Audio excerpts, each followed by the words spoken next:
একসময় মাঠে বল হাতে দাপিয়ে বেড়াতেন, আর এখন হাতে মাইক্রোফোন। ক্রিকেটার থেকে ইসলামিক বক্তা হয়ে যাওয়া আবু তহা আদনান এখনও খেলছেন, শুধু ব্যাট বল বদলে গেছে। আগে খেলতেন মাঠে, এখন খেলছেন মন দিয়ে।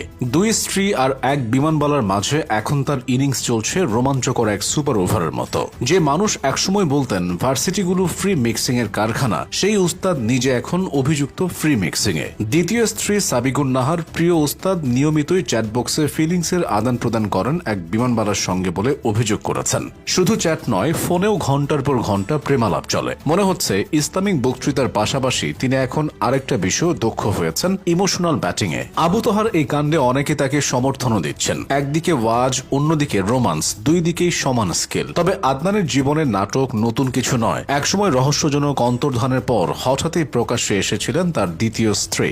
এখন যদি আবার আড়ালে যান, হয়তো তৃতীয় স্ত্রীর সাক্ষাৎ পেতে পারেন। এই দেশে বড় মানুষদের নিয়ে আলোচনা মানেই তেলচিটে আবেগ আর মিষ্টি কটাক্ষের মিশেল। একদিকে তার স্ত্রী তার স্বামীকে এক্সপোজ করার পর আবার পোস্ট ডিলিট করে দিয়ে নতুন পোস্ট করেছেন। ভুল তথ্য পাওয়ায় একটা ভুল বোঝাবুঝির সৃষ্টি হয়েছিল। কিন্তু তহা আদনান পবিত্র।